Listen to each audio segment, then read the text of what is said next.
Assalamualaikum warahmatullahi wabarakatuh. Selamat pagi. Sampai bertemu kembali di kelas khusus Yamaha Bengkel Teknik dan Bisnis Sepeda Motor SMK Negeri 2 Ketapang. Baik, pada pertemuan kali ini kita akan mencoba lebih memperdalam tentang mesin 4 tak.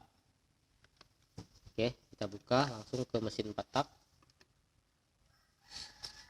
Hal yang paling mendasar dari mesin 4 tak adalah adanya suatu mekanisme di kepala silinder atau silinder head yang terdiri dari memiliki katup masuk dan katup buang, memiliki mekanisme penggerak katup, dan proses kompresi terjadi di atas piston. Dan hal yang paling menarik lagi adalah untuk menghasilkan satu kali tenaga atau menghasilkan satu kali siklus itu sama dengan 2 kali putaran poros crankshaft dan 4 kali gerakan piston. Nah, ini berbeda dengan mesin 2 tak ya. Nah, teman-teman bisa perhatikan gambar di sebelah kiri, itu terdapat komponen-komponen dan nama-nama daripada mesin 4 tak. Oke, kita lanjut ke cara kerja mesin 4 tak. Teman-teman bisa perhatikan gambar. Yang pertama adalah langkah hisap. Ini adalah langkah hisap di mana klep masuk terbuka, udara dengan bahan bakar akan masuk ke dalam ruang bakar karena ada hisapan, karena ada gerakan dari piston dari titik mati atas ke titik mati bawah. Kemudian setelah piston sampai di titik mati bawah, maka kedua katup akan tertutup dan piston bergerak ke titik mati atas. Terjadilah langkah kompresi atau pemadatan udara bahan bakar sehingga bisa terbakar.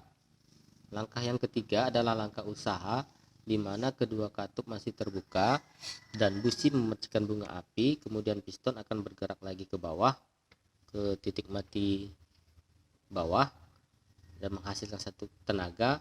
Dan langkah yang terakhir adalah langkah pembuangan, piston dari titik mati bawah ke titik mati atas dan klep buangnya terbuka. Nah, ini adalah satu siklus atau satu kali tenaga memerlukan 2 kali putaran poros engkol atau crankshaft.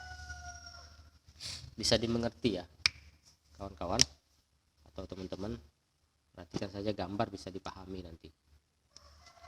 Kemudian ada beberapa tipe daripada mesin 4 langkah. Ada overhead valve tipe OHP. Yang menjadi ciri khas adalah klep berada di atas. Perbedaan dari tipe ini adalah klep berada di atas piston dan digerakkan oleh rocker arm. Rocker arm itu ini ya, rocker arm. Sehingga ruang kompresi dapat dibuat lebih kecil, menghasilkan perbandingan kompresi yang tinggi, menyebabkan tenaga mesin dapat lebih besar.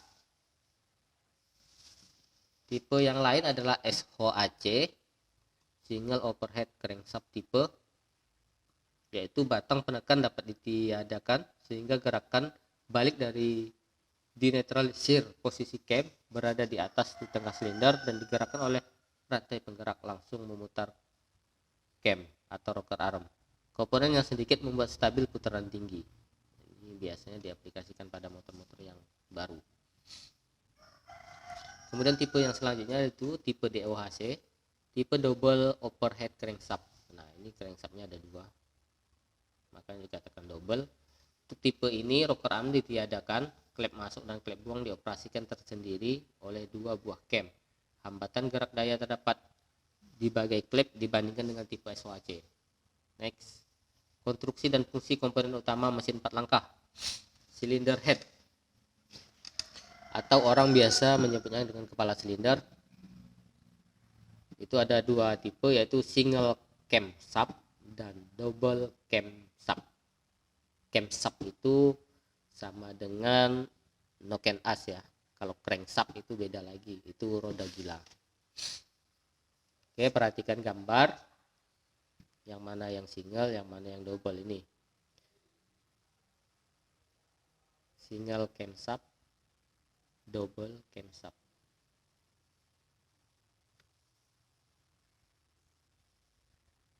Kita lanjut ke klep atau palep. Ini bentuknya, bentuk klep itu katup itu seperti ini.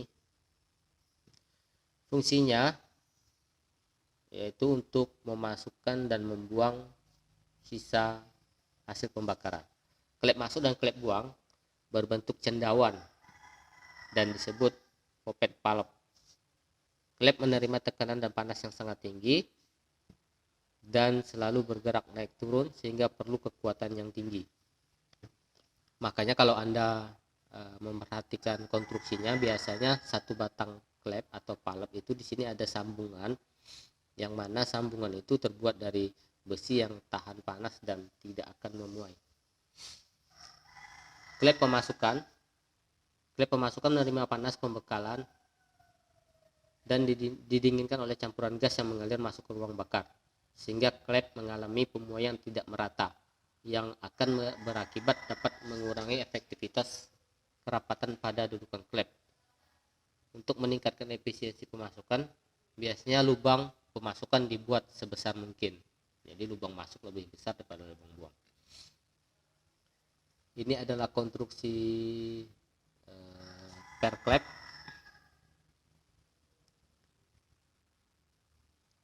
Per klep berfungsi, baterai low. Per klep berfungsi untuk menekan klep agar dapat menutup dengan sempurna. Selain itu juga berfungsi untuk membuka dan menutup klep untuk menjamin kestabilan kerja pada putaran tinggi. Per klep dibuat dengan kerenggangan lilitan yang berbeda. Hal ini untuk mengurangi getaran atau loncatan klep. Silakan bisa perhatikan gambar. Itu ada kerenggangan yang berbeda antara bagian atas dengan bagian bawah. Jangan sampai terbalik pada saat memasang. Makanya untuk pada saat membongkar itu kalian harus amati benar-benar yang mana posisi atas, yang mana posisi bawah, dan mana per klep in dan mana per klep X. Sebisa mungkin jangan dibolak-balik, karena kalau dibolak-balik malah berakibat nanti terjadinya kebocoran kompresi pada mekanisme katup. Ya. Searah jarum jam, putaran pernya itu yang renggang di atas, yang sempit di bawah.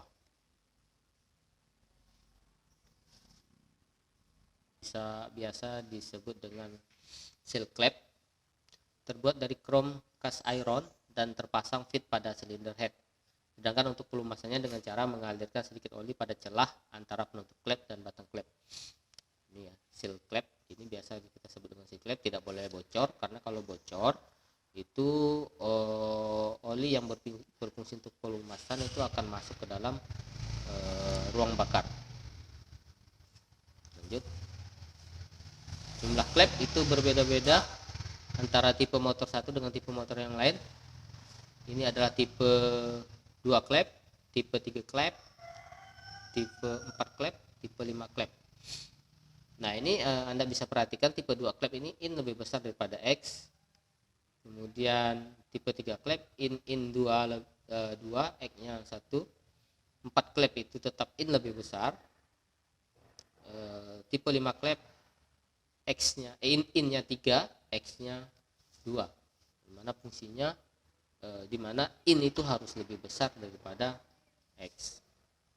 Rocker arm ini adalah yang dinamakan dengan rocker arm atau biasa disebut dengan pelatuk klep. Ya, rocker arm terpasang dengan sebuah as dan terdapat bagian silinder head dan digerakkan oleh cam untuk membuka dan menutup klep. Kelonggaran antara rocker arm dan ujung klep disebut palep clearance. Kelonggaran ini dapat disetel dengan memutar baut penyetel. Jadi tidak boleh terlalu rapat, tidak boleh terlalu renggang. Biasakan menyetel itu dengan memperhatikan standar operasional prosedur atau buku manual book yang sudah tertera dengan menggunakan pillar kick. Camshaft atau noken as biasa disebut menggunakan 2 camshaft yang dipakai untuk menggerakkan masing-masing klep masuk. ya. Jadi fungsi camshaft itu adalah untuk menggerakkan katup masuk dan katup buang atau in dan X.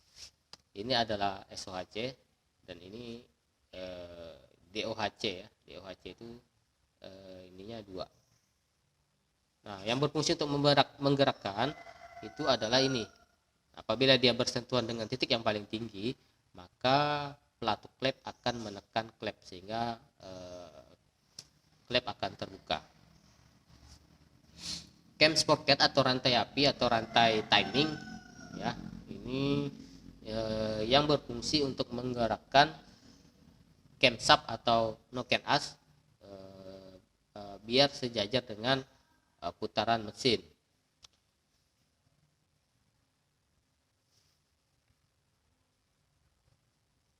Kita lanjut. Ini adalah stasioner daripada rantai api ya. Ini menyetel otomatis. Jadi akibat penggunaan rantai timing ini yang semakin lama dimakan usia, itu pasti terjadi pemelaran atau keausan ya, sehingga perlu disetel. Tetapi untuk motor-motor tipe sekarang itu setelannya udah otomatis dengan menggunakan tensioner. Jadi udah otomatis dia menekan. Kalau kendor, rantainya udah mulai kendor, ini akan lebih maju ke depan sehingga posisinya kembali normal sampai dengan batas penggunaan standar. Silinder body atau blok silinder, biasa disebut dengan blok silinder, terbuat dari aluminium alloy, sedangkan liner bagian dalam terbuat dari special cast iron. Ini linernya, kita tunjukkan. Ini liner, bagian dalam ini liner terbuat dari cast iron, sedangkan bodinya ini terbuat dari aluminium alloy. Tidak seperti mesin 2 tak, dinding silinder mesin 4 tak tidak terdapat lubang-lubang. Ada beberapa tipe yang salah satu lubangnya bautnya terbuat dalam saluran oli yang berhubungan dengan pompa oli. Jadi kalau 4 tak itu di dalam sini tidak ada lubang-lubang ya, polos, karena fungsi daripada lubang-lubang itu dipindahkan ke kepala silinder. Kemudian piston terbuat dari cetakan aluminium oil. Material piston terdiri dari bahan yang bermutu tinggi, menekan pada kekuatan penghantar panas yang ringan dan nilai muainya rendah. Ini adalah piston 4 tak. Ring piston ya, berbeda dengan 2 tak. Kalau 2 tak itu cukup 2. Kalau 4 tak itu ada 3. Ini ring yang pertama adalah ring kompresi, ring kedua ring kompresi, ring ketiga ini adalah ring oli untuk menahan supaya oli tidak masuk ke dalam ruang bakar. Ring pertama untuk ring kedua itu untuk menahan supaya kompresinya tetap padat. Dan usahakan dalam waktu memasang itu tidak boleh dalam satu jajar atau satu baris yang sama. Perhatikan gambar. Nah, oli dari ruang mesin apabila ringnya bagus, dia tidak akan naik ke atas tetapi masuk lagi ke dalam mesin. Nah, pada saat motor 4 tak udah mulai berasap, itu berarti ring piston di sini sudah mulai aus sehingga oli masuk ke ruang bakar. Poros engkol atau untuk mesin silinder ini satu poros engkol. Sedangkan untuk mesin silinder banyak, rangkaian poros engkol terintegrasi terbuat dari baja spesial atau crankshaft. Stang piston, connecting rod terbuat dari baja tuang spesial yang ringan dengan bentuk penampang. Demikian materi yang bisa kita sampaikan pada mesin 4 tak, dan ini menjadi penutup daripada dasar daripada mesin, sehingga pada pertemuan berikutnya kita sudah masuk ke sistem-sistem mekanisme mesin yang lain. Cukup sekian. Assalamualaikum warahmatullahi wabarakatuh. Salam sukses untuk kita semua.